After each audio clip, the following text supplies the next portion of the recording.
So when we do this practice, I'd like you to take yourselves off video because I want to see that you're doing it correctly and not hurting yourselves. So what we'll do this morning is, Mary, you're shaking your head. Are you all right? What's happening? Okay. I'm like, oh, that's the look you have on your face when you can't hear the sound. All right. Okay.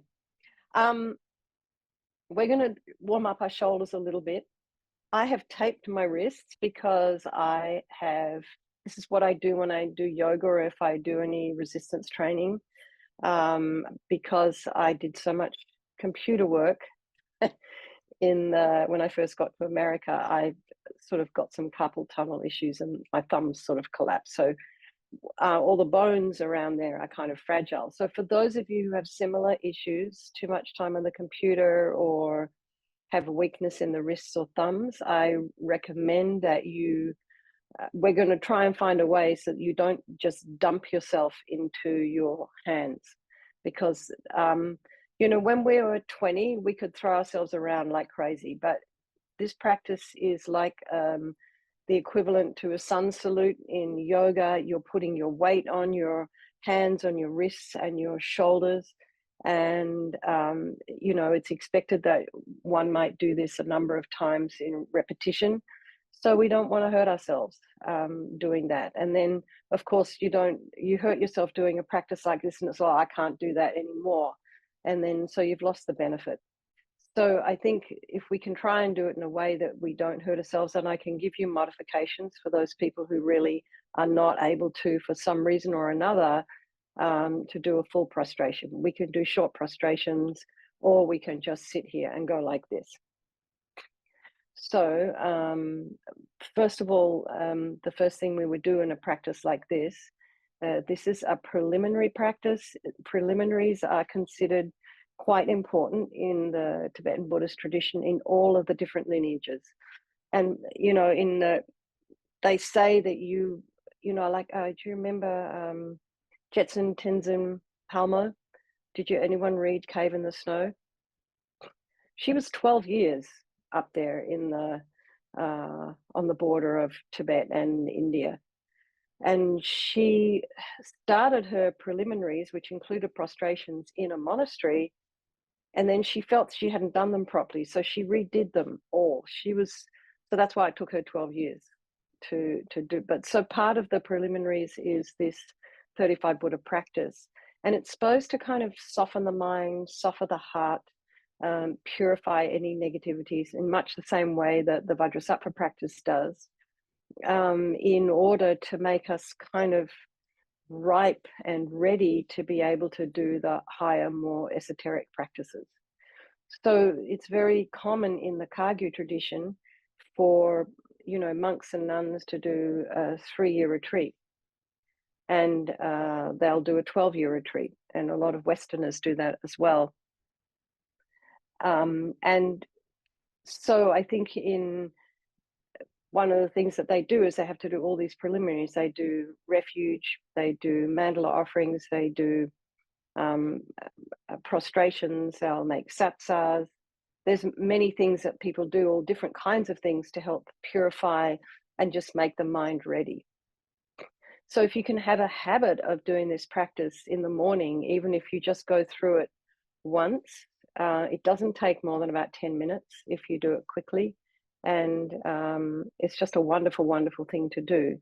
And even if you just include it as part of your morning prayers, like if all you can do is recite, then that's also fantastic as well.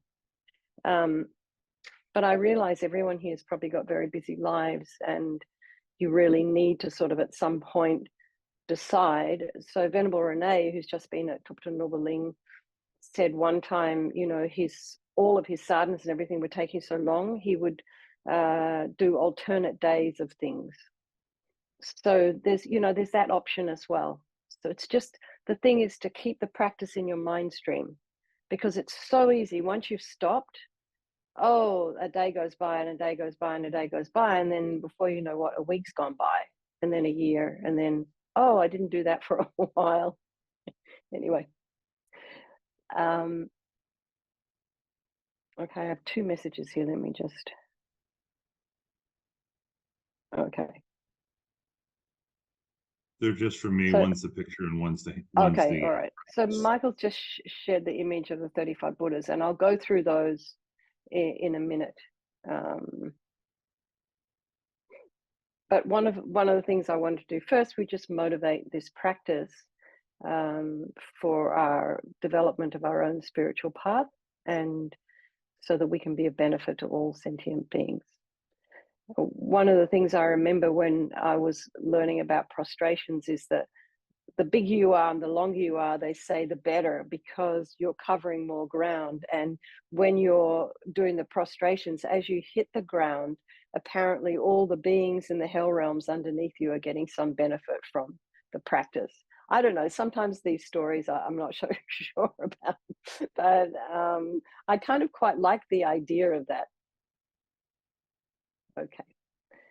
So in the little notes from Thupten Norbeling on the website, it says you'll gain an understanding of the origins and significance of the 35 Buddhas within the Tibetan Buddhist tradition. I don't know about the origins. I didn't look that up, but it's part of our practices. It's a preliminary, and I want to show you. People do the most extraordinary things with these prostrations. Like they'll prostrate the whole way around. I'm going to show you one video here. Let me see if I can share it. If you could enable me to share, that'd be great. Try again. I need to be able to share the screen.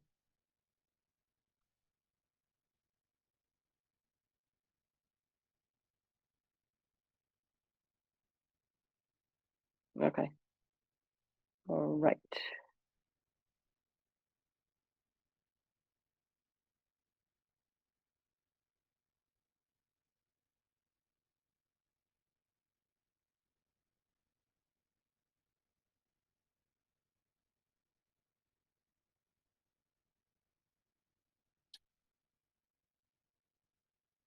Ah, wait, hang on.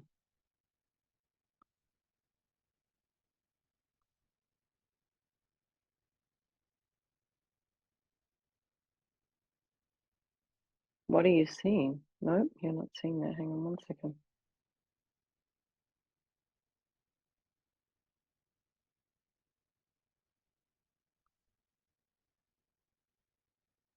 Huh.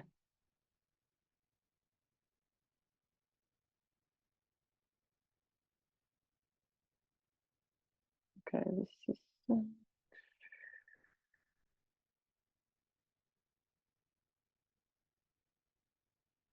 Oh, it's not working.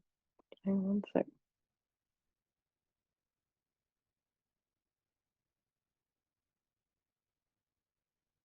Venerable, when you click screen share, you click the button at the bottom that said for audio or video. Yeah, hang on. I'm on advanced now. Just wait. Let me go back then. Hang on. Sorry to take up your time, people. So we did this once before. Basic. This should work. Hang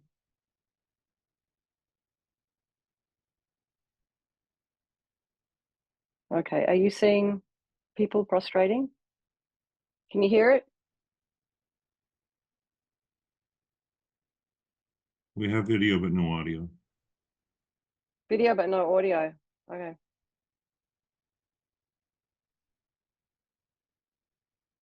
So what you can see here is, can you hear me? So these boards you kind of buy at the Namgyalma monastery, or you rent them, and then you can buy these little pads.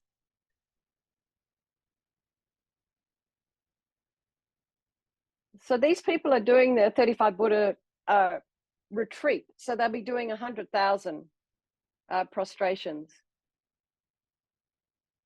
So that's kind of like, and then this man here. Oh wait, let's get away from the ad.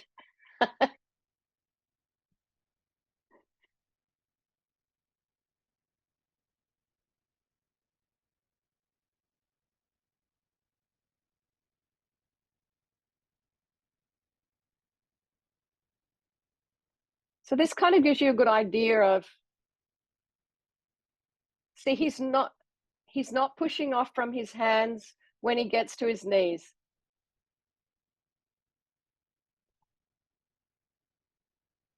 So he's, yeah.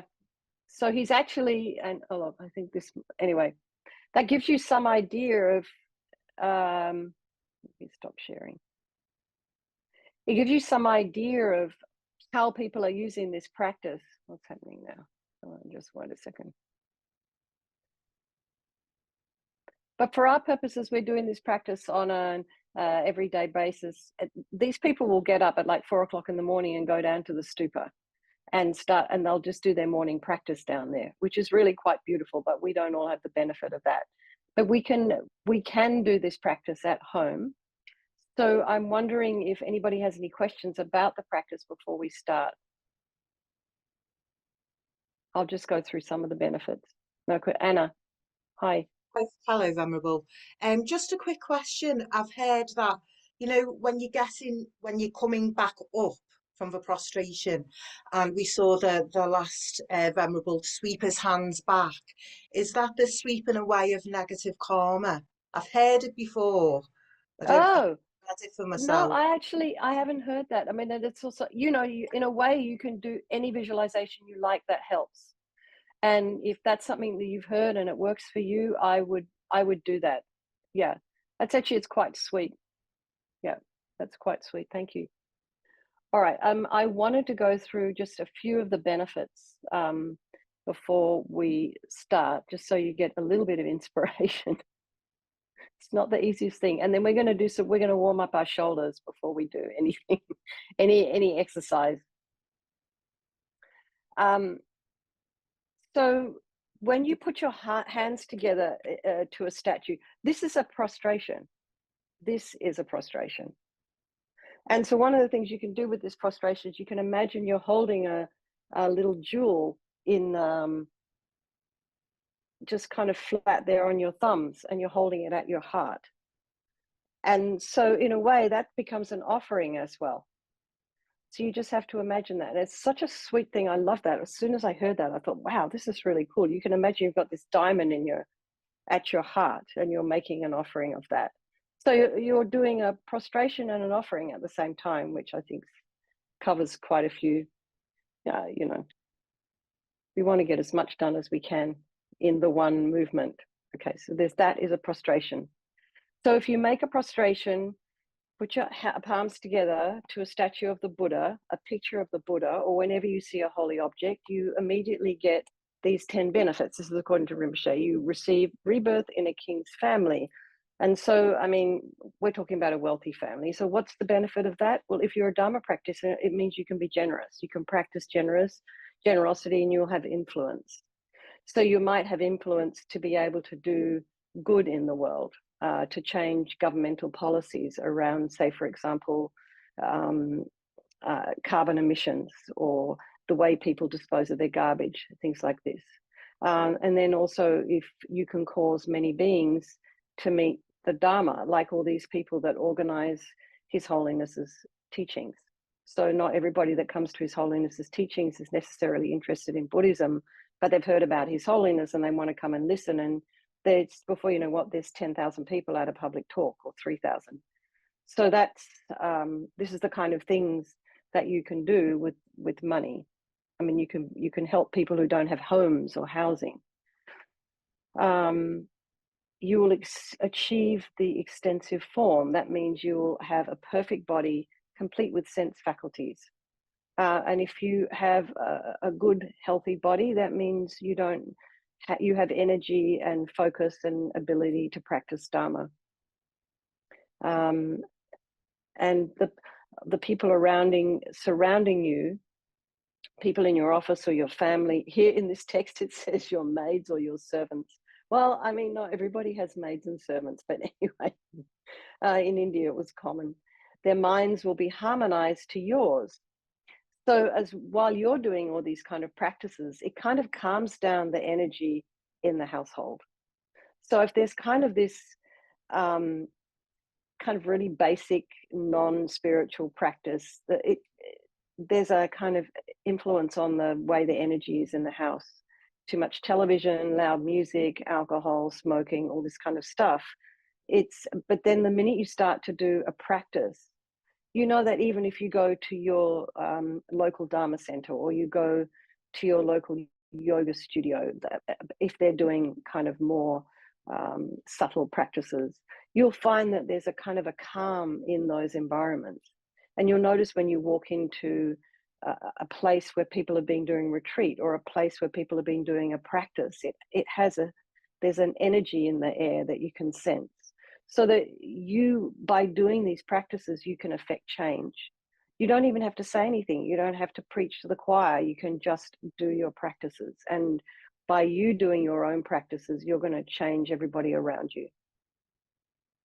You'll be able to make extensive offerings to your teachers, to the Dharma, to the Sangha, and you'll receive respect. You'll be able to listen to extensively to the teachings, and you'll have much devotion. And prostrations cause us to achieve devotion. And without devotion is like love. It's not like you're looking for it's not a cult kind of thing. Its devotion is like love and respect. But it also means that you need to have love and respect for yourself. And it kind of doing these 35 Buddha prostrations helps to dampen down any kind of ego, any pride, any anger, any anxiety. So devotion is very important. So Rinpoche would say that being without devotion is like getting into your car without any charge or any gas. You can't really move forward without it. It says here you will have a very good memory and a clear mind. Helps to clear the mind. If you have a good memory, you're able to function a little bit better. All of us, I think, are terrified as we get older of losing our mind. You hear stories of people who are developing memory problems. I think there's somebody in the Tibetan Buddhist community right now, and it's like, oh no, your heart breaks for them. So it says here that you'll have a good memory and a clear mind. You'll achieve extensive wisdom. Part of that is because you're going to be purifying. And, you're purifying all the muck and the dirt. And we have extensive wisdom at the very, very foundation of who we really are. You will achieve realizations all the way up to enlightenment. And you will achieve, anyway, let's keep going. And so there's 8 benefits, another 8 benefits, lots of benefits here. You'll achieve a beautiful body. You'll have a beautiful body. I mean, maybe not in this lifetime, if not all of us have beautiful bodies past about the age of 20, but you will have a beautiful body. Those around you and your family office will be harmonious to your needs, and then you'll be able to help others more easily. You'll live in harmony and you'll be successful. So one of the things that happened for me when I moved up here to my little cottage, I couldn't have had more. The people that I'm moving, whose property I've moved on to, could not have been more helpful. They are extraordinary. And then my old neighbor from my other house came up yesterday and fixed a few things for me, like the front door doesn't lock. But anyway, it's sort of like you need people in your life to help you. We can't do it all alone. We need to be a part of a community. So we need people around us to help us. And part of that is our practice. We don't have to, anyway, you know what I mean. You'll be able to live in pure morality. And Rinpoche says this one's very important. And without the foundation of living in pure morality, you can't achieve perfect meditation. And we all know that when we got something on our mind, we've done something to harm somebody, we've said something that we know offended someone, and we feel really bad about it, you can't concentrate, you can't sleep. I mean, some people can, but some people don't have any morals at all. But you will be able to live in pure morality. So the practice of purification helps you, as does this Vajrasattva, you know, because what we're doing at nighttime is we're going over and over again every single 5 days a week. We're thinking about how we are going to refrain from doing things. And so that could be like blurting something out, for example. So this helps us with our morality as well.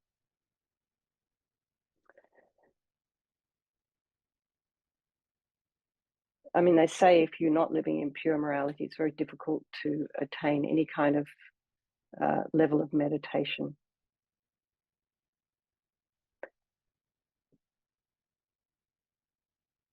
And you will have devotion, you'll have a brave mind of courage for practicing the Dharma and working for other sentient beings, and a mind that is brave in facing up to our delusions.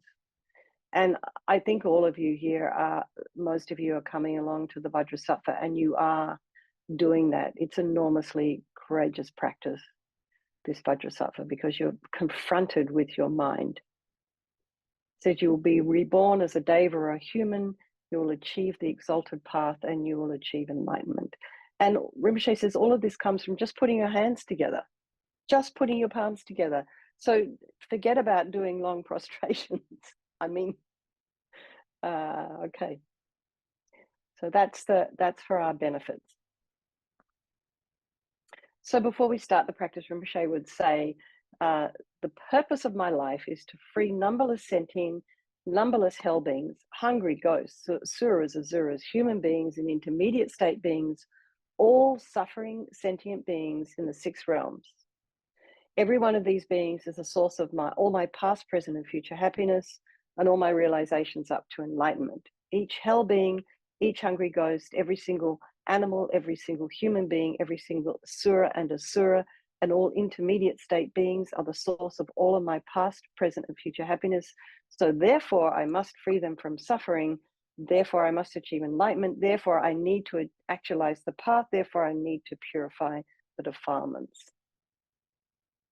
So to make it even more effective and powerful, remember that one negative karma from the 10 non-virtuous actions, one negative karma of killing, telling a lie, sexual misconduct, produces the 4 suffering results, the ripened aspect result, which is rebirth in the lower realms, experiencing the result similar to the cause, creating the result similar to the cause, and the possessed result, which creates the environment into which we are born when you are again born human. And then as a result of past karma, you create the result similar to the cause, and you commit again the same negative action. So this is what I'm talking about, energy habits, when we in the Vajrasattva at nighttime. That negative karma produces another 4 suffering results, including creating the result similar to the cause, and that completes negative karma, produces another 4 suffering results. It goes on forever without end. I mean, it just kind of sounds very depressing. Anyway, so what I would like to do first, before I talk about how to visualize these 35 Buddhas, is just to warm up our shoulders a little bit and go through the practice. Okay, so shoulders. Try and sit with your feet flat on the floor. I'm sitting on a stool. My feet are actually not reaching the floor. But anyway, as best you can, feet flat on the floor and shoulders aligned with the hips. And just kind of, let's start with the neck. Just take your neck over to the right and forward and to the left, and then down and to the right. Maybe you feel a nice stretch here. Maybe just very gently, don't pull it, just very gently lengthen. And then just release, bring to the center. And then just lengthen the other side. Keep the face facing forward. Yeah, just have a nice stretch. So you feel a nice stretch down the neck. And then just allow your head to fall forward. And then turn your head, start by turning your head to the right, bring it to the center, then turn to the left, bring it to the center. Okay. So we've just loosened up our neck a bit. So just take your right shoulder. Let me just take my Zen off. I had a dream last night that I was going to a teaching with Venerable Rabina and I had left my Zen at home and I didn't have one. I was in such a panic. It was silly. Okay. All right. So just take your shoulder and just 3 times this way and then the other direction. Just your shoulder. If you notice you're using your elbow at all, it's just the shoulder, not this, just the shoulder. Then try the left one, all the time sitting up. Are you guys feeling this? Those of you who are quite sedentary? Okay, good. You see, this is why we don't want to go leaping into the floor. I'm assuming everyone's warm where you are as well. And the other direction.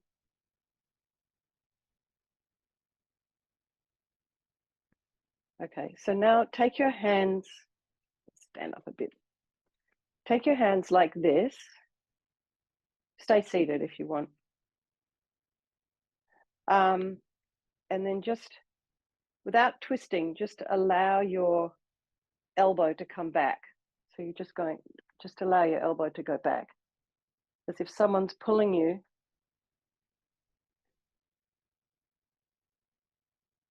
And the other one, just allow the elbow to go back.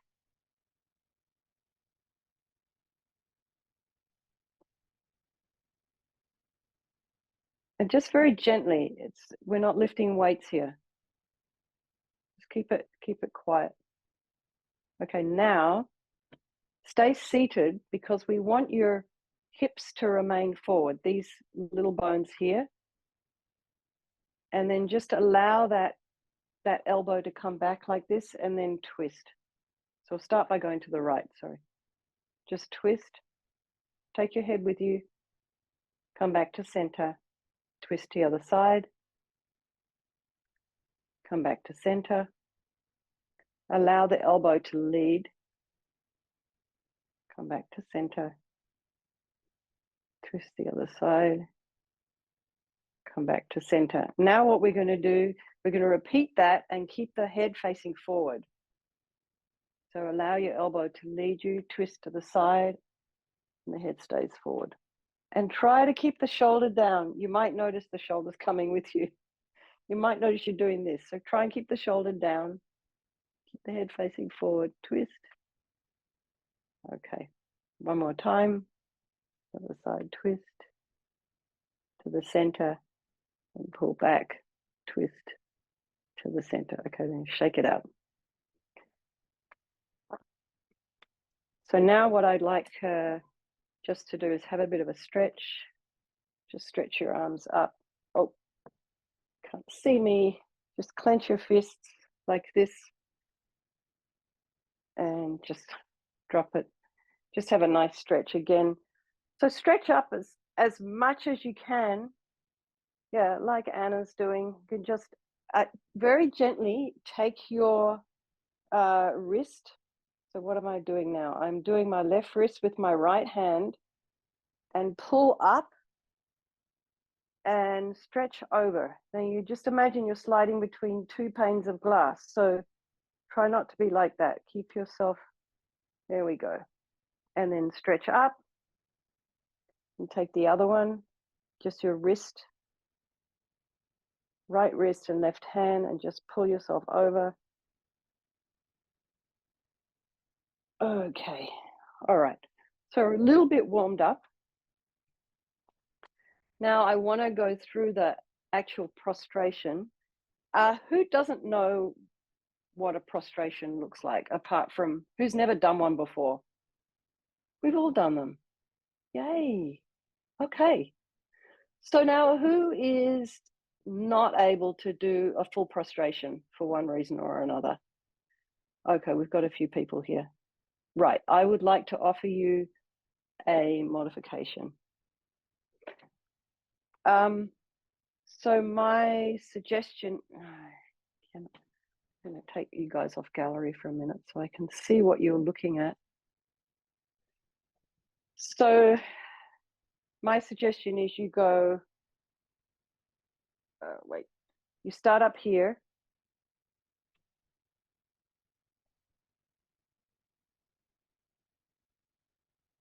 Here, this is for everybody, here and here. So for those of you who are not able to do a full prostration, you just come down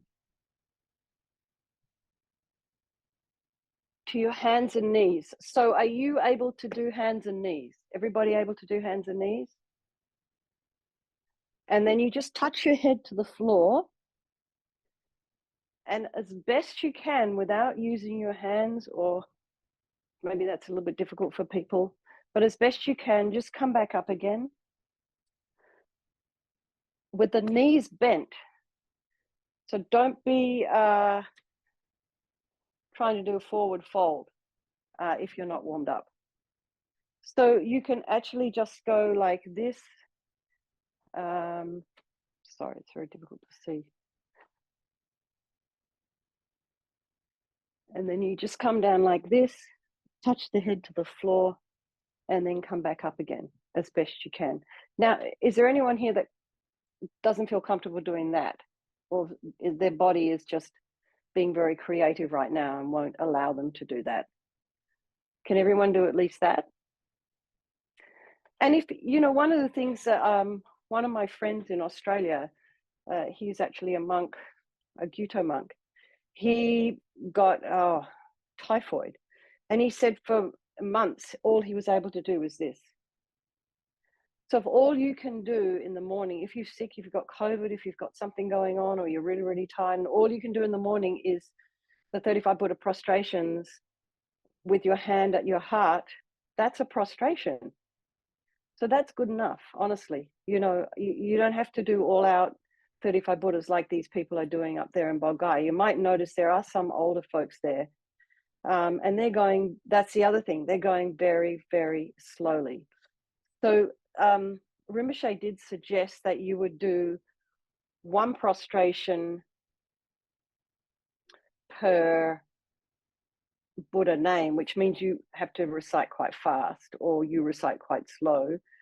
But what I think also too is possible is you do your prostrations at your own rate, and then you recite the 35 Buddhas at your own rate. So they may be done differently. You might be reciting 3 or 4 Buddhas to one prostration. There is huge benefits to learning the sequence, and I'm going to give you some idea about how to do that easily. Other than that, there's plenty of recordings on FPMT website that will enable you to just turn on a recording and just, you could do it to the recording. But it's much, much better if you're not doing it mindlessly. It's very easy just to turn the recording on and just prostrate through it. And it's like, how did I get here? You know, I have this friend, Venerable Senla, who's at Kopan right now, and she's like, oh, I got halfway through 6th session Guru Yoga and I had no idea how I got there. So, I mean, it's just like, I'm like that all the time. I'm like, oh, mindless, getting mindless. So, right. Now, does anyone have any questions before I go on with the visualization? No. Okay. Yes. Colleen, hi. Hi. I was taught that because I can't physically prostrate, that I should visualize the prostration in my mind as I'm doing this. Okay. I visualize that I'm on the ground and I visualize that I'm covering the earth. Is that appropriate? Absolutely. It's a lot going on though, because also you're visualizing at the same time the Buddhas. So, you know, we just do the best we can.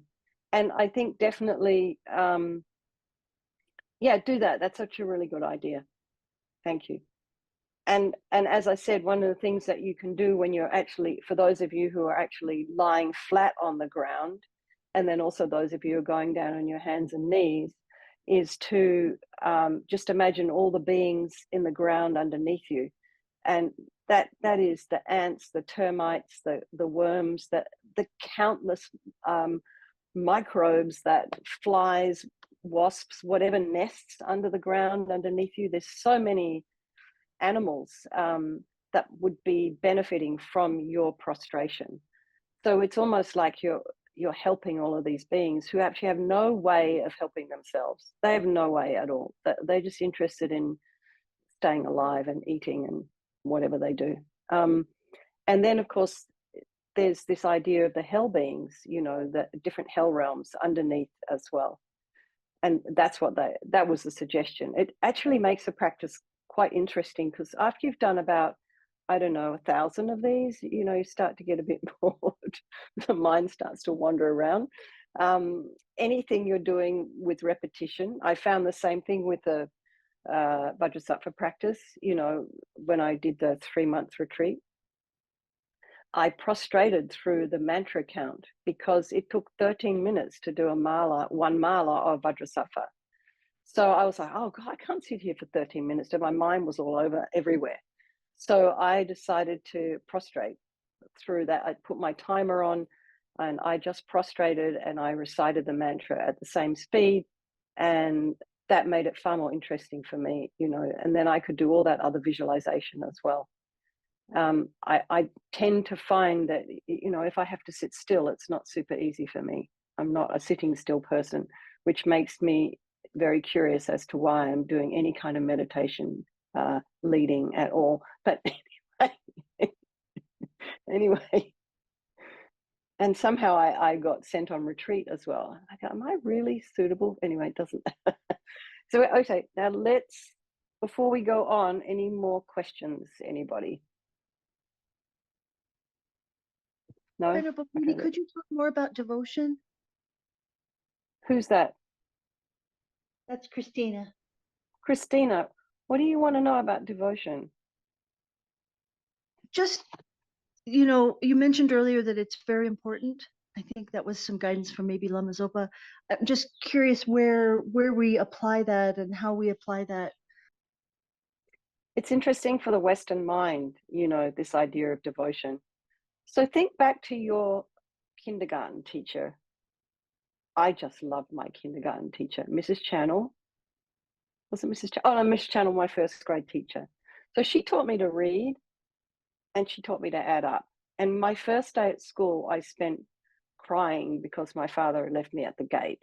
And even though the kindergarten that I'd been to was in the room next door, it felt like going from, I don't know, Australia to the United States. And I kind of didn't enjoy my first day at school, but Mrs. Channel was very, very sweet. And she put my friend Sarah next to me and Sarah calmed me down. Anyway, so I've had devotion in my heart for this person who taught me how to read.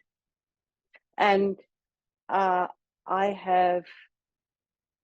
it's kind of like, it's not like being a doormat. It's not like you have to do everything, once you have a teacher, you've got to do everything you're told. It's very hard for the Western mind to understand what devotion is without being, oh, you're just being weak or you're being influenced, or do you know what I mean? Is that where you're going, Christina? Yes. Okay. Thank you. I thought so. So think about, take an ordinary figure in your life, like your very beloved grandmother or your mother or your father. I mean, we don't always have good relationships with our family, but there may be someone in your life who you do have. Maybe devotion is too much of an Eastern word, but we have love for these people, and our best friend would do anything for them. If they're in trouble in the middle of the night, we're in the car like that, go help them. And that's devotion. That's love. I would call it love. Except, of course, here in the West, we get all confused about what love is. It kind of gets mixed up with attachment and relationships and all kinds of weird stuff. But when you have devotion for another person, you also have devotion for yourself. It's something that you can't have devotion for somebody else without having devotion for yourself, I don't think. you also have huge respect for that person and enormous respect for yourself as well. So I think it goes both ways.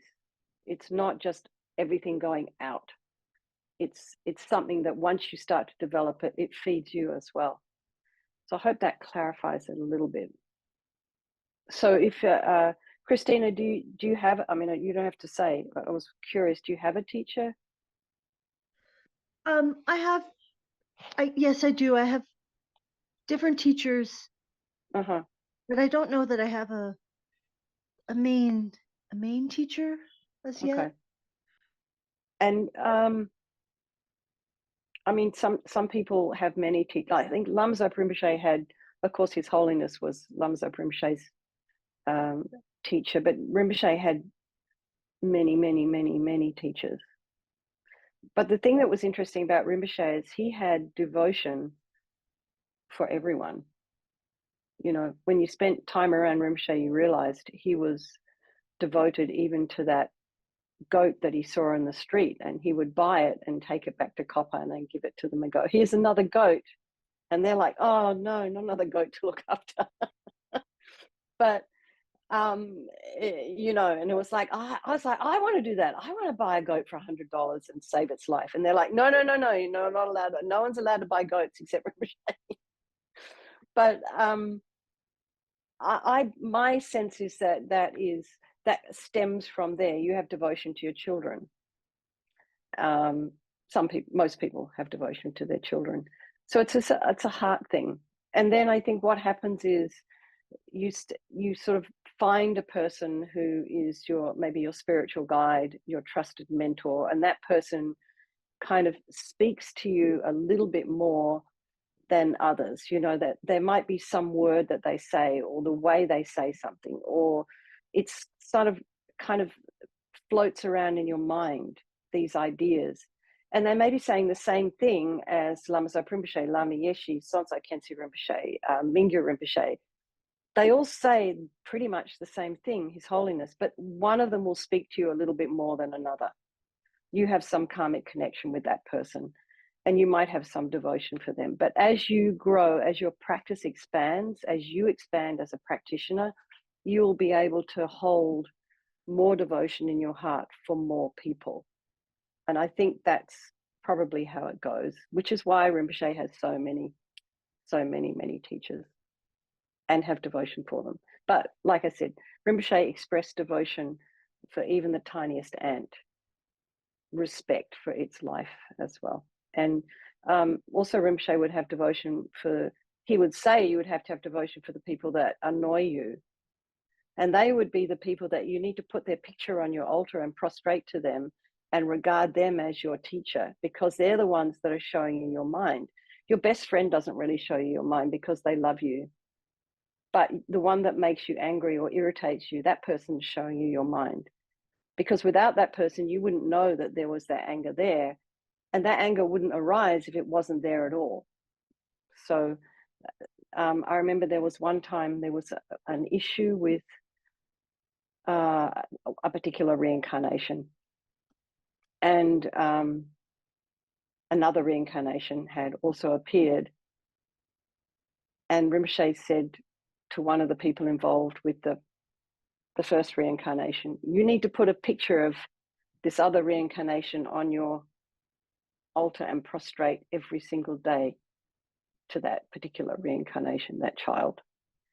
And that was kind of like, gosh, that would have been hard, I think, for that person. So I'm not going to name any names. But these things happen, you know. Okay, so Christine, I went on a little bit longer than I intended to, but did that answer your question? Yes, that did. Thank you so much. That was very helpful. Okay, great. Good. All right, I'm going to get moving because why does time go so fast? I don't understand. Maybe I just talk too much. Okay. Okay, when you prostrate to the 35 confession Buddhas, one visualization. Okay, I'm just going to read this. Some of you may not know what this is. Just listen, because the seeds will kind of sink. In the Lama Chöpa merit field, The sutra aspect of the Buddhas are visualized below the deities of the 4 classes of Tantra. I don't know, do we have a picture of the, actually, don't worry, I don't want to keep going. The 1,000 Buddhas of this fortunate era, the 7 medicine Buddhas and the 35 compassion Buddhas, and due to his unbearable compassion from Lama Tsongkhapa's heart, light beams are emitted, and the light beams radiate from Guru Lama Tsongkhapa. They do not radiate straight out, but downwards. Actually, Michael, do you have that image? Could you put that up, please? So as I'm talking, you can see this. Okay. So you can see the light.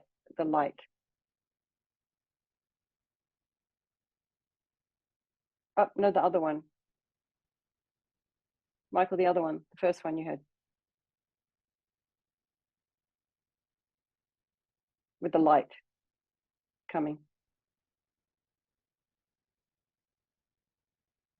While he's finding that, I'll keep reading.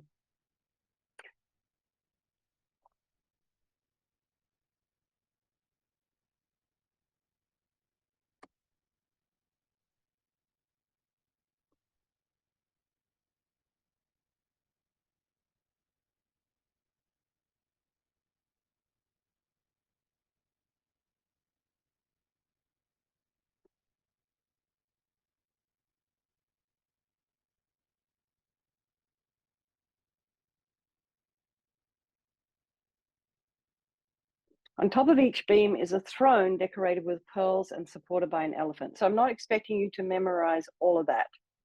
You just do the best you can.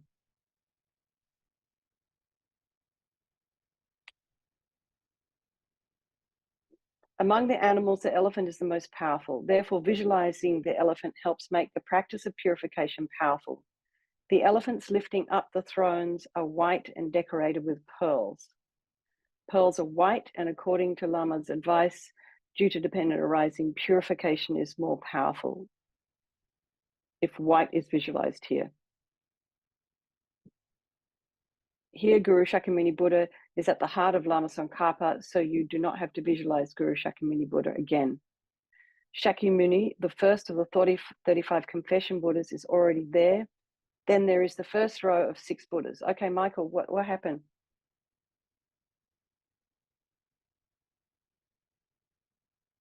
You're muted, but do you want me to pull mine up?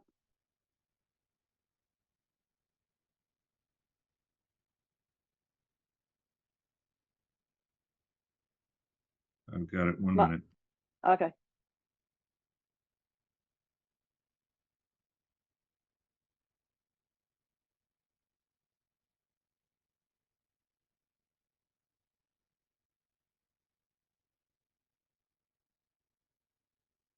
Okay, can you make it bigger?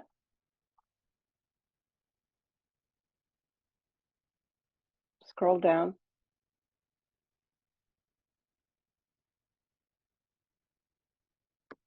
This is a little bit different to what that was just described, but you can get the idea. See, these are the deities. We have Shakyamuni Buddha here. And this first row is these blue Buddhas.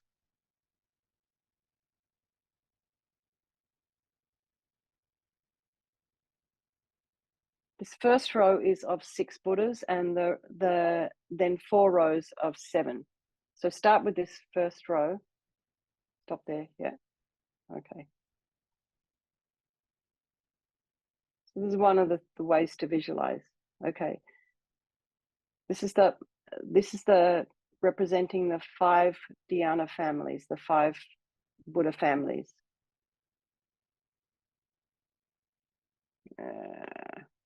Okay.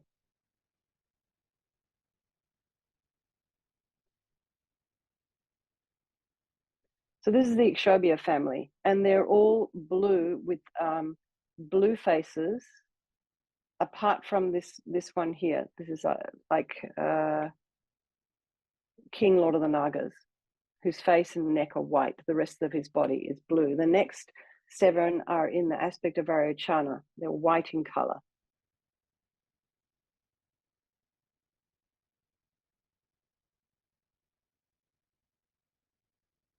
So they all have specific mudras. So this mudra is, Vairocana's mudra is 2 fists, one above the other with the index finger pointing upwards, the upper fist holding the index finger of the lower. Okay, so you don't need to go to that much detail. So the next one is the family of Ratnasambhava, and they're yellow in color. Ratnasambhava sort of symbolizes generosity, expansion. The left hand is in the mudra of concentration, the right in that of granting sublime realizations. So that's pretty much like Shakyamuni Buddha. The next 7 are in the aspect of Ratnasambhava. Whoa. This is actually the other way around. This is the next row is actually Amitabha, red in color. Both hands in the mudra of concentration. So that's the red Buddhas. And the next Buddhas are Ratnasambhava. Oh, sorry. Where are you? Amitabha. Amagasiti, green in color, with the left hand in the mudra of concentration.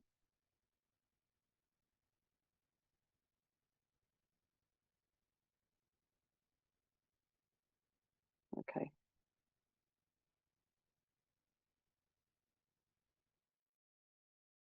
Sorry, this keeps popping all over the place. Right hand mudra of giving protection, refuge, or guidance.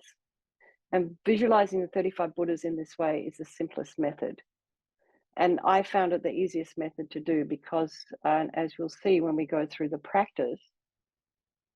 Okay, Michael, can you zoom that out so we have like a picture of that? They get the idea.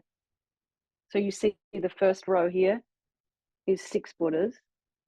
So that's the first 6 words. So I don't know if I can share the text with you. Let me see. I'm going to try and share it because we're going to do it in a minute.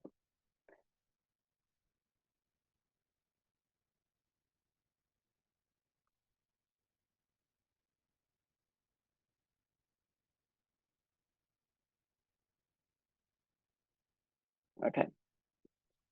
All right, everybody. So let's just, okay, thank you, Michael. So here we go again. So before we start, let's just visualize in the space in front of you, your teacher in the aspect of Shakyamuni Buddha, with thousand arm chin raising at his heart. So this is what the poster that Michael just put up was showing. So you have your teacher in the aspect of Shakyamuni Buddha, and then Avalokiteshvara at the heart. At the heart of thousand arm chin raising is the syllable Shri, and from this, beams of light emanate, forming 6 rows in the space below. At the end of each beam is a throne supported by an elephant and adorned with pearls. On each throne is seated a Buddha. In the first row, there are 6 Buddhas, blue in color, in the aspect of Akshobhya, with the exception of the third Buddha, King Lord of the Nagas, who has a blue color body and a white face, white head. In the second row is the 7 Buddhas, white in color in the aspect of Vairocana. The third row is 7 Buddhas, yellow in color in the aspect of Ratnasambhava. In the fourth row are 7 Buddhas, red in color and in the aspect of Amitabha. And in the 5th row are 7 Buddhas, green in color in the aspect of Amagasiti. And these are the 35 confession Buddhas, and each one is in the posture of that particular Dhyana Buddha. In the final row are the medicine Buddhas. So that's also a separate row of Buddhas. And think that each one of these Buddhas is the embodiment of all 3 times 10 direction Buddha, Dharma, and Sangha, and all statues, stupas, and scriptures. And so think they embody all the holy objects whose essence is the teacher, your guru, your trusted mentor. Have complete faith that each one has the power to purify all your negative karmas and imprints accumulated since beginning this time. And then now you imagine that you emanate numberless bodies, and that as you are prostrating, all these bodies prostrate along with you from all directions, covering every atom of the earth. And that is just like the coolest thing, because if you're not able to do those Buddhas physically, as Lorna said, you can imagine you're doing that. So if you are able to do them physically, you can imagine yourself multiplied many times, also prostrating all around you. So it's very excellent. So think that each one of these Buddhas, so when you're doing the practice, this is another thing to think about, apart from remembering the order of the names. Think that each one of these Buddhas is the embodiment of all 3 times 10 directions, Buddha, Dharma, and Sangha, and all statues, stupas, and scriptures, and think that they embody all holy objects whose essence is the Guru. Have complete faith that each one has the power to purify all your negative karmas and imprints accumulated since beginning this time. And now imagine that you emanate numberless bodies as you prostrate, and all these bodies prostrating along with you from all directions, covering every atom of the earth. So now we start the mantras. These are increasing mantras: refuge and the confession of downfalls to the 35 Buddhas. So Rinpoche would say that each prostration you repeat that Buddha name over and over again, or you can just start the prostrations and keep going. My suggestion is you learn them according to the groups of their color, the groups of their Buddha family. It's so much easier. Okay, so let's start with I'll share the text with you. If you know it, you can start prostrating. If you want, you can just sit and read it. It's up to you. I wonder if there's a way for me to split the screen so you can see. I think I can do, right? Portion of the screen. Huh. What can you see? Oh, I see. I have to do it like this. Okay, that's not going to work. All right. Let me just get out of here. I wanted to split. I wanted to show you also the Buddhas. All right. So here's the text.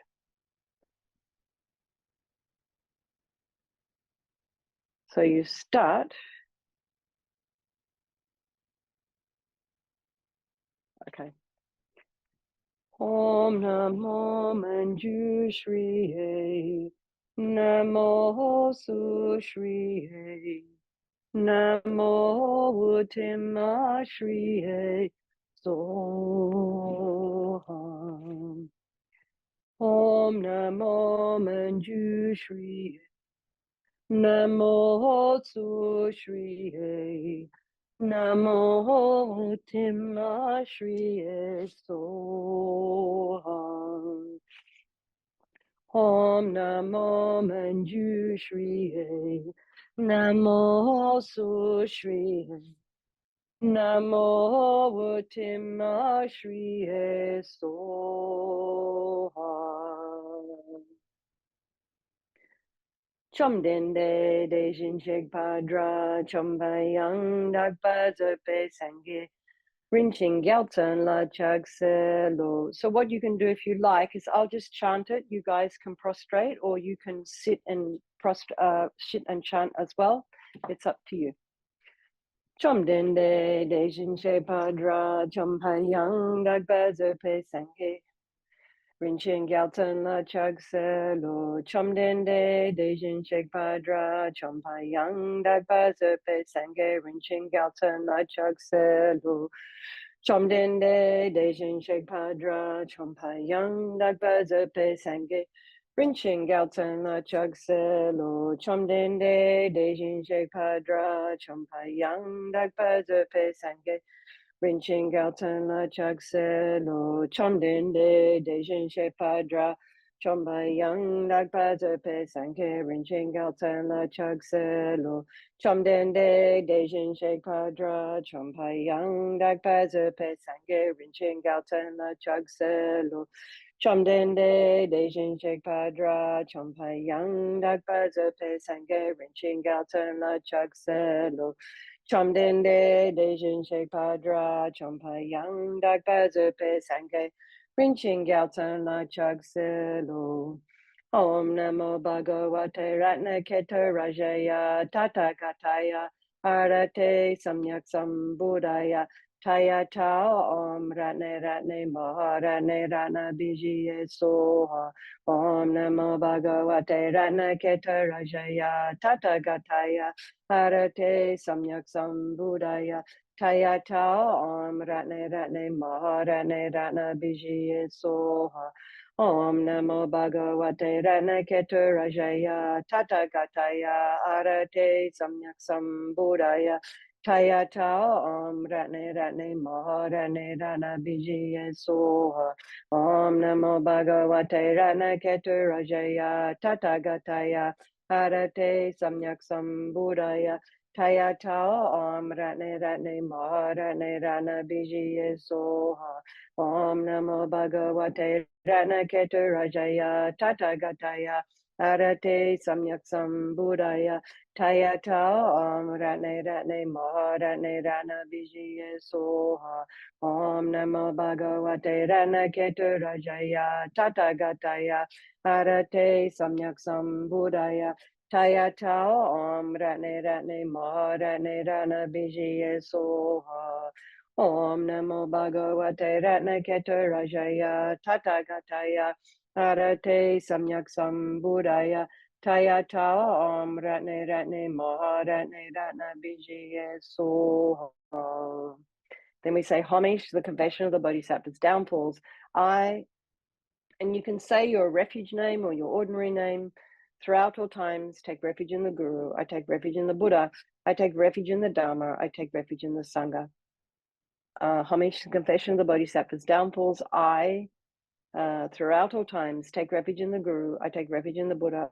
I take refuge in the Dhamma. I take refuge in the Sangha. Homage to the confession of the Bodhisattva's downfalls. I, throughout all times, take refuge in the Guru. I take refuge in the Buddha. I take refuge in the Dhamma. I take refuge in the Sangha. So in this text, it says Tompa Chomdende. Lama Zopa Rinpoche was teaching Lama Tompa Chomdende, and the tune is Lama Tompa Chomdende Dejin Shek Padra Chompa Yang Dagpa Zerpe Sange Pala Gyalwa Shakya Tu Pala Chag Selo Chodo, and then he Jabsuchi. Well, then there's just this extra bit in the end.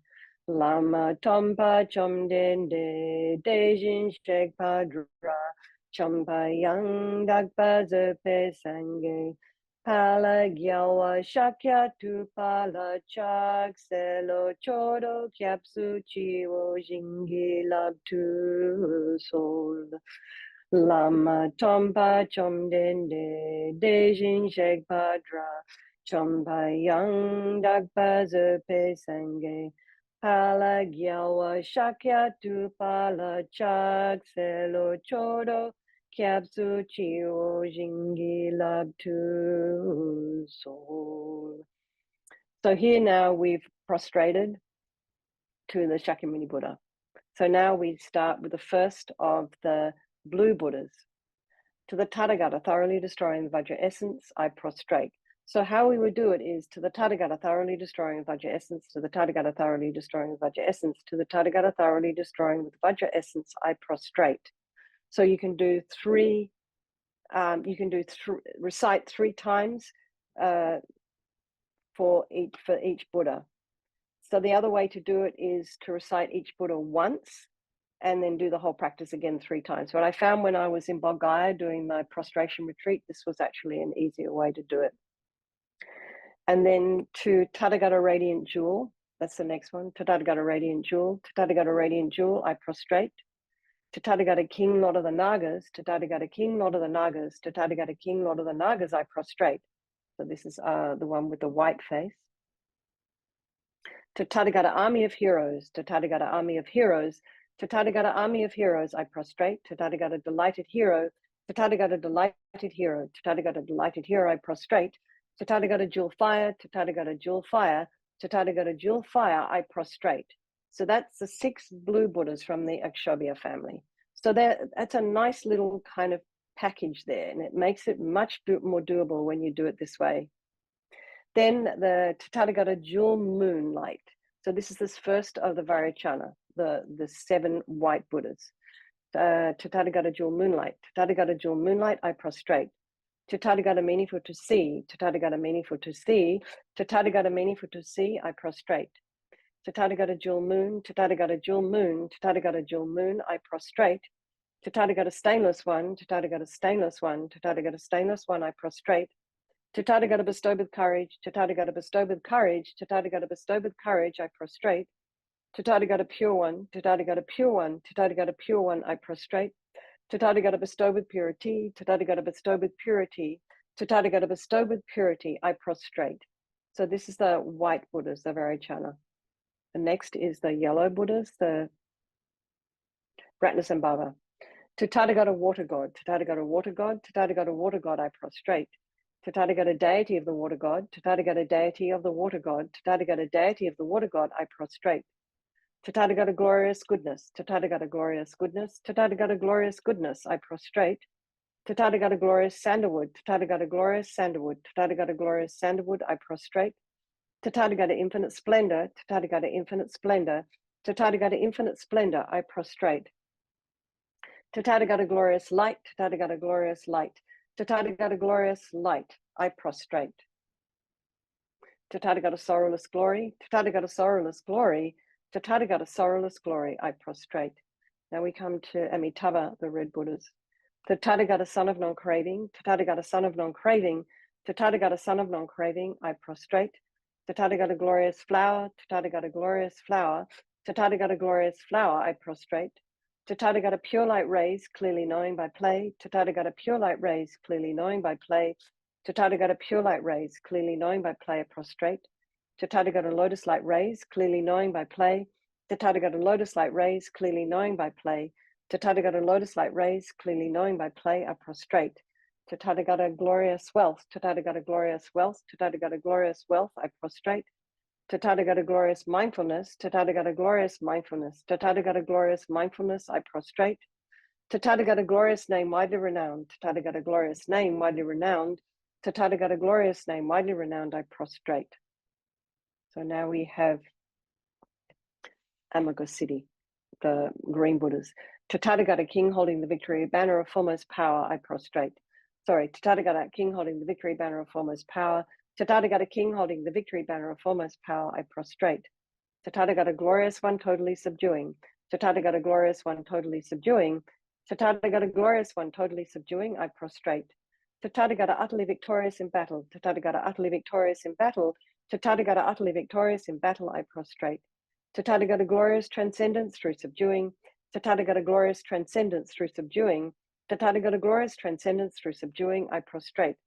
Tathagata glorious manifestations illuminating all. Tathagata glorious manifestations illuminating all. Tathagata glorious manifestations illuminating all, I prostrate. Tathagata all subduing jewel lotus. Tathagata all subduing jewel lotus.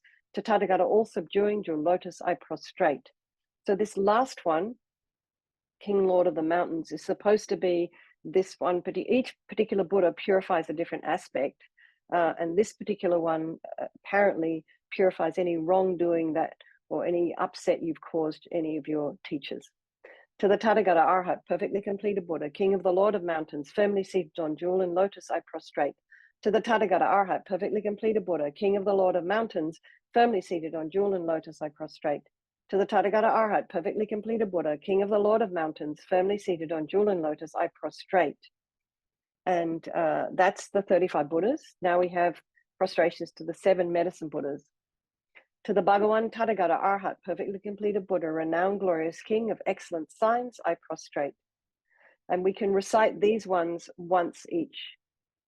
To the Bhagawan Tathagata Arhat, perfectly completed Buddha, King of melodious sound, brilliant radiance of skill, adorned with jewels, moon, and lotus, I prostrate. To the Bhagawan Tathagata Arhat, perfectly completed Buddha, stainless excellent gold, illuminating jewel, who accomplishes all conduct, I prostrate. To the Bhagawan Tathagata Arhat, perfectly completed Buddha, glorious supreme one, free from sorrow, I prostrate. To the Bhagawan Tathagata Arhat, perfectly completed Buddha, melodious ocean of proclaimed Dharma, I prostrate. To the Bhagawan Tathagata, Arhat, perfectly completed Buddha, King, it's actually King clearly knowing, by the play of supreme wisdom of an ocean of Dharma, I prostrate. To the Bhagawan Tathagata, Arhat, perfectly completed Buddha, medicine guru, King of sapphire light, I prostrate. And so here we have the confession of the Buddha's downfalls. And so what you can, a lot of people, what they do at this point, if they're doing a long practice, what they'll do is they'll sit or they'll kneel actually and recite this. They'll kneel and recite this. So, but sometimes also you can just keep counting and prostrate through this. So you might have a little, you know, those little counters you can get, and you just can have it on your finger, or I used to have it in front of me, and I would just touch it as I went down, because they had a habit of resetting themselves, and it was a little bit frustrating. So also keep, if you're going to be doing many of these, keep track of what you've done that day, because you can't rely on your little counter to hold the numbers correctly. So it's really disappointing when you lose whatever it was you did. So if you're counting, but remember, it's not the counting that's important, it's the practice that's important. So like I said, well, now we do the confession of the downfalls. All those you 35 Buddhas and others, as many Tathagatas, Arhats, perfectly completed Buddhas as there are existing, sustaining and residing in all the world systems of the 10 directions, all you Buddha Bhagawans, please pay attention to me. In this life and in all the states of rebirth in which I have circled in samsara from beginningless lives, whatever negative actions I have created, made others create, or rejoiced in the creation of, whatever possessions of stupas, possessions of the Sangha, or possessions of the Sangha of the 10 directions that I have appropriated, made others appropriate, or rejoiced in the appropriation of, whichever among the 5 actions of immediate retribution I have done, caused to be done, or rejoiced in the doing of, whichever paths of the 10 non-virtuous actions I have engaged in, caused others to engage in, or rejoiced in the engaging in, whatever I have created being obscured by these karmas that causes me and sentient beings to be born in the hell realms, in the animal realm, and in the preta realm, in the irreligious countries, as barbarians or as long life gods with imperfect faculties, holding wrong views, or not being pleased with the Buddha's descent. In the presence of the Buddha Bhagawans, who are transcendental wisdom, who are eyes, who are witnesses, who are valid, and who see with omniscient consciousness, I'm admitting and confessing all these negativities. I will not conceal them nor hide them, and from now on in the future, I will abstain and refrain from committing them again. All Buddhas and Bodhisattvas, please pay attention to me. In this life and in all other states of rebirth in which I have circled in samsara throughout beginningless lives, whatever roots of virtue I've created by generosity. So here we have the 6 perfections. Even as little as giving just one mouthful of food to a being born in the animal realm. Whatever roots of virtue I've created by guarding morality. Whatever roots of virtue I've created by following pure conduct. Whatever roots of virtue I've created by fully ripening sentient beings. Whatever roots of virtue I've created by generating bodhicitta. And whatever roots of virtue I've created by my unsurpassed transcendental wisdom, all these assembled and gathered, combined together, I fully dedicate to the unsurpassed, the unexcelled, that higher than the high, that superior to the superior. Thus, I completely dedicate to the highest, perfectly complete enlightenment. Just as the previous Buddha Bhagawans have fully dedicated, just as the future Buddha Bhagawans will fully dedicate, and just as the presently abiding Buddha Bhagawans are fully dedicating like that, I too dedicate fully. I confess all negativities individually. I rejoice in all the merits. I urge and implore all Buddhas to grant my request.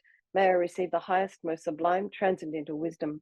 To the conquerors, the best of humans, those who are living in the present time, those who have lived in the past, those who are likewise come, to all those who have qualities as vast as an infinite ocean, with hands folded, I approach for refuge. So now for the general confession, you can kneel for this, or you can prostrate through it. A lot of people like to take a break here by kneeling, but traditionally it would be a kneel. So the instruction is, as you confess each of the negative actions contained in this prayer, think to yourself that you have created this negative action not just once, but countless times in this and beginningless lives, whether you remember it or not. Generate very strong regret. The stronger the regret, the greater the purification. So Rinpoche was very much about regret being a huge part of purification, and because without it, you know, nothing's really happening. So then reflect on emptiness. remembering that even negative actions do not truly exist from their own side. So that takes a little bit of a while to sort of sink in. They arise on dependence and on causes and conditions and are merely labeled by the mind. So you can either think they're completely non-existent from their own side, or that they are merely labeled by mind, or that they are hallucination. Whichever method you use to understand emptiness, the conclusion that you come into your heart is such that each of these negative actions are completely empty, not existing from their own side, even the slightest atom. At the end of the confession prayer, pause to make the determination to not commit these negative actions again in the future. So here it's almost like the four opponent powers here. So this is the power of restraint, resolve.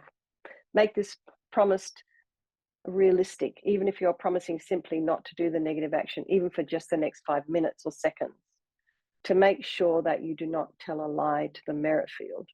Oh, okay. So that's important. But it's important that you're not lying to yourself. That's really, you don't want to be kidding yourself or making a fantasy up to yourself. I'm never going to do this again. It doesn't work that way. Okay, so here is the general, this is a confession. Uhulag, woe is me. O great Guru Vajradhara, all other Buddhas and Bodhisattvas who abide in the 10 directions and all the Venerable Sangha, please pay attention to me. I who am named, say your name, circling in cyclic existence since beginningless time until the present, overpowered by mental afflictions such as attachment, aversion, and ignorance, by means of body, speech, and mind, have created the 10 non-virtuous actions. I have engaged in the 5 uninterrupted negative karmas and the 5 nearing uninterrupted negative karmas. I have transgressed the vows of individual liberation, transgressed the vows of bodhisattvas, and transgressed the samaya of secret mantra. I have been disrespectful to my parents, disrespectful to my Vajra masters and to my abbot, and have been disrespectful to my spiritual friends living in ordination.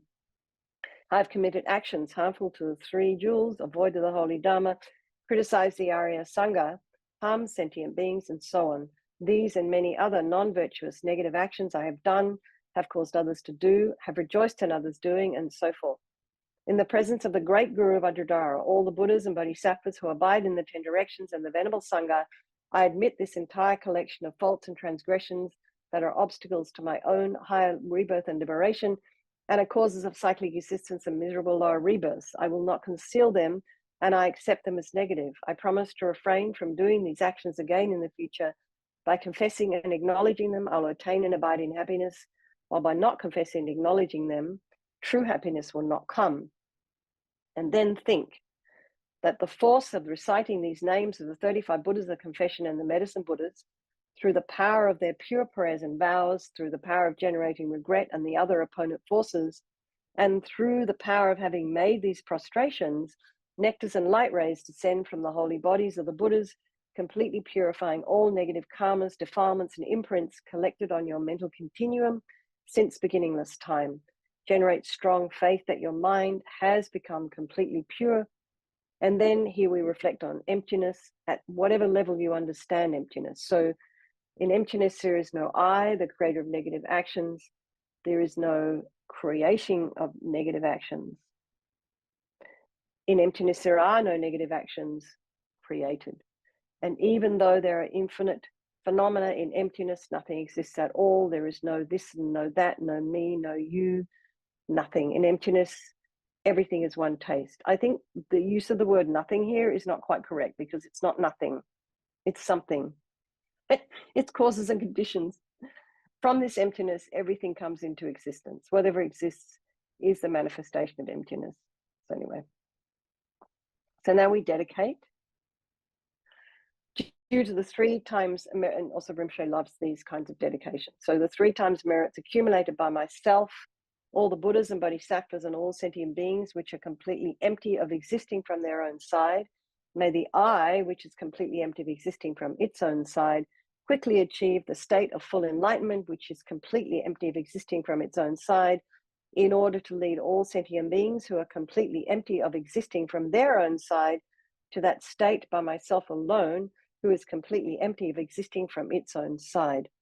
Due to all the 3 times merits accumulated by myself, all the Buddhas and Bodhisattvas, and all sentient beings, may the precious, supreme, enlightened thought, bodhicitta, letting go of self and cherishing others, which is the source of all success and happiness for myself and all sentient beings, immediately be generated within my own mind and within the minds of all sentient beings.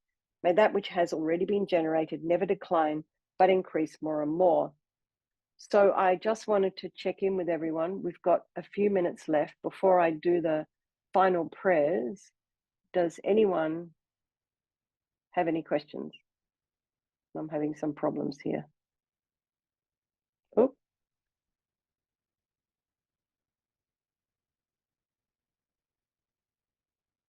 Hang on 1 second. I might disappear. Oh, okay. There is one question, Venerable. Okay, good. All right. Hi. You're muted, my friend. And what's your name? My name's Amanda. Hi, Amanda. Are you from Hi. Australia? Are you in Yes. Australia? No, Where are I'm you? in northern Canada. Oh, okay. You're up there with Kimberly. No, I'm up there just by myself. Oh, But no, with Kimberly's also from Canada. So oh right, what is an Australian doing that far north? So cold up there. long story. Okay.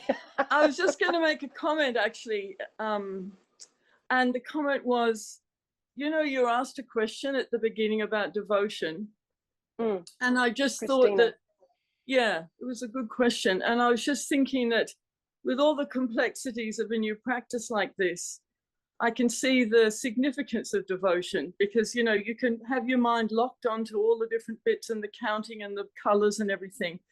But if you can focus on that, just a simple need within yourself to offer or whatever, that, just hang on to that, get through that, and then eventually all of the detail will fall into place. That's all.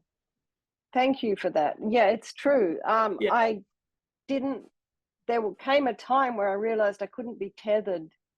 This is before they had AirPods. So I couldn't be tethered to my CD disc or whatever it is I was using. And I couldn't always have the sound on loud.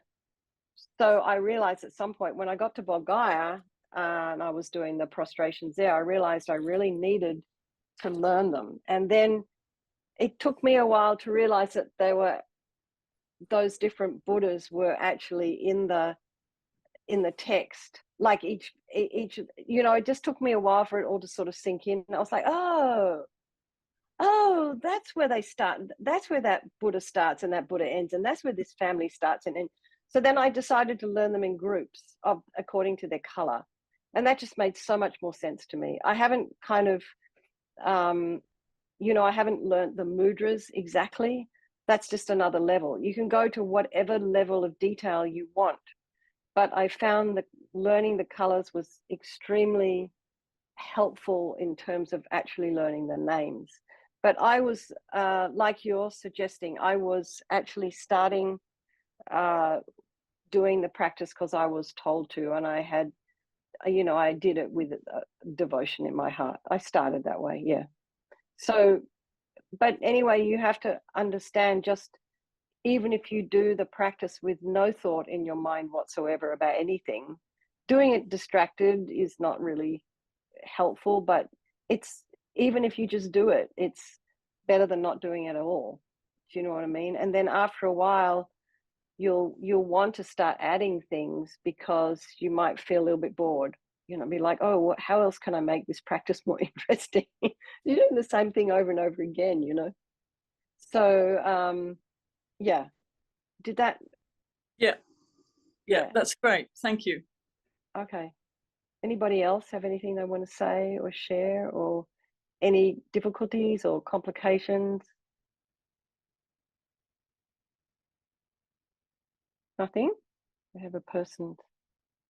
I just think, Venerable, it's such an amazing and quite a vast practice, Yeah. And for myself, going through, issues and difficulties, it just covers everything. It's like a guaranteed nothing's missed out. Yeah. And I'm so appreciative to be here today. Thank you so much. Oh, thank you, Anna. So kind. Anna's in London.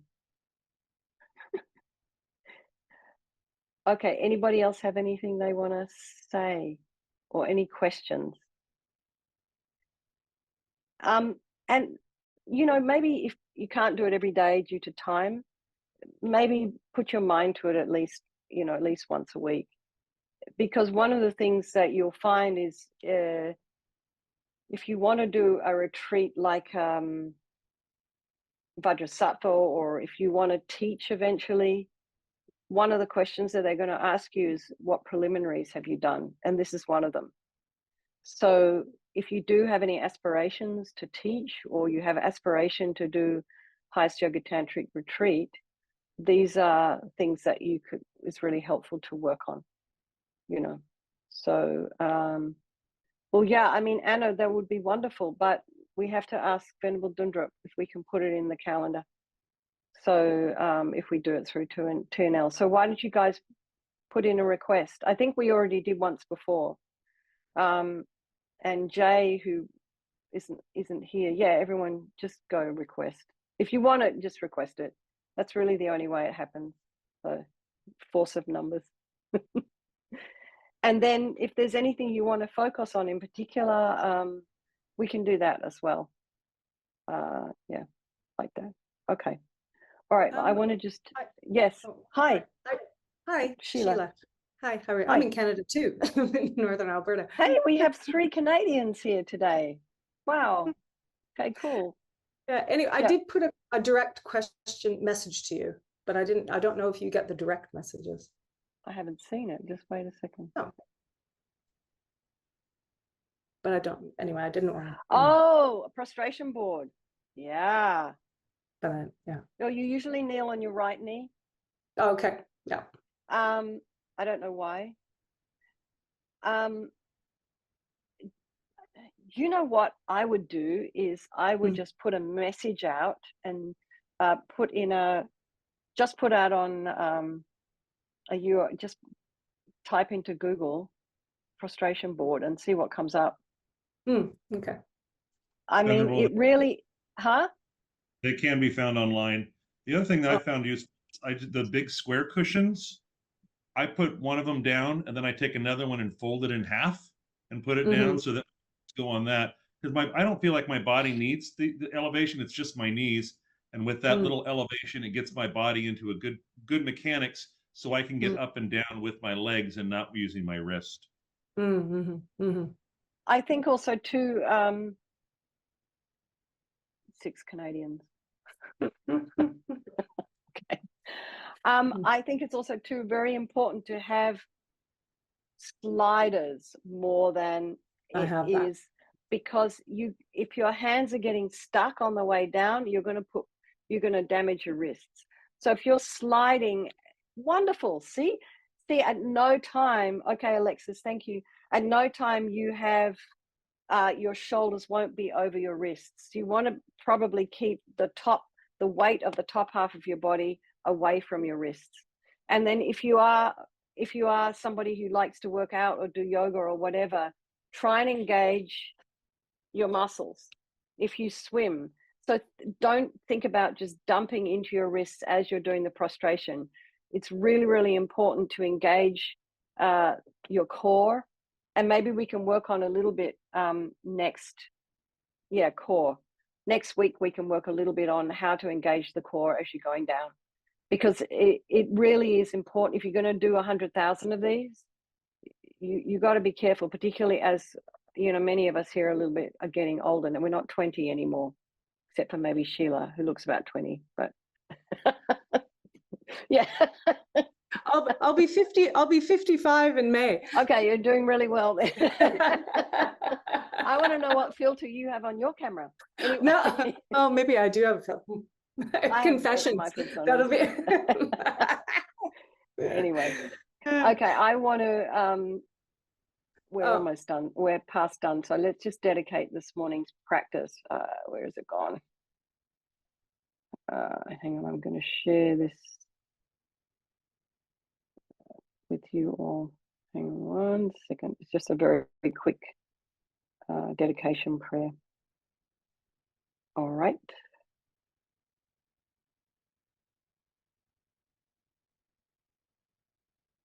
Nope, it's not letting me share screen. Nothing happening. Got frozen. Wait. Huh. I'm not able to share. Wow. I think I'm going to hardwire my internet because it's a little bit unstable here. So this is not working. Oh, okay, here. It's just slow, man. Okay, the cord is coming this afternoon. Oh, Jangchub Sem Chogrim Poche, Ma Ke Panam Ke Gyurchig, Ke Panyam Parme Pari, Gong Ne Gong Du Pelwar Sho, Tong Ni Tawa Rinpoche, Ma Ke Panam Ke Gyurchig, Ke Panyam Parme Pari, Gong Ne Gong Du Pelwar Sho, Gong Ri Rawe Korwe Jinkam Dir, Peng Dang Dewa Malu Zhongwei, Chen Raising One Tenzin Gyatso Yi, Shape Site Baradu Ten Gyurchi. And then a strong prayer, a wish for His Holiness, for Lama Zopa Rinpoche's swift return, and also unmistaken reincarnation, and also for any of your own personal teachers. What don't you see on the main calendar, Mary? What's happening? I missed all those messages. I don't see that that you're teaching next Sunday. No, I think they have to request it. But next Sunday, I am teaching down at Land of Medicine Buddha, and I've asked them to make Zoom available. So it's just going to be sort of like a meditation. We'll do some Tai Chi Cho. So for those of you that were interested in doing a Tai Chi Cho practice, I will put the link up in Facebook and I'll let you know. I'm going to work on the marketing this afternoon. So you're all very welcome to join. So that will be happening next Sunday. So we'll have to maybe do alternate Sundays. But anyway, just see how it goes. And I also wanted to let those of you who are interested know that Venerable Charles, I've done most of my Nunes with in France, he's quite something, this monk. He is coming to California to lead 4 Nunes at Vajrapani Institute in July. So if any of you have that as your practice or you're interested, he is extraordinary. I mean, Anna, doesn't make sense for you to come all the way out here because you can just go to France. But I think for those of you who he's just amazing. I can't say enough about Venerable Charles. He's extraordinary, and he also makes tea for everybody at the breaking of the fast. I don't know how he'll do it here, but he's very, very extraordinary to be doing that practice with. So if you have any interest in that, I wouldn't miss out on that opportunity. If you even have a slight interest to want to do it, and lots of prostrations. So you get a chance to practice. And also he will have everybody taking turns to recite the 35 Buddha confession. So that's another sweet thing he does to get everybody engaged. And if we move forward with this group, we can do that as well. Each person can take turns to do the recitation. So it also helps to learn as well. All right, everybody. I think we all need to go and get on with our Sunday. Thank you so very much for turning up on a Sunday. I appreciate very much. Lots of love. Thank you for hosting, Michael. And we'll see you all next time. And I'm sure I will hear from Michael. Their program is extremely busy. So let's just see if there's something else we can work out if Thupten Norberling can't do it. Okay. All right, everyone. Lots of love. And Thank you.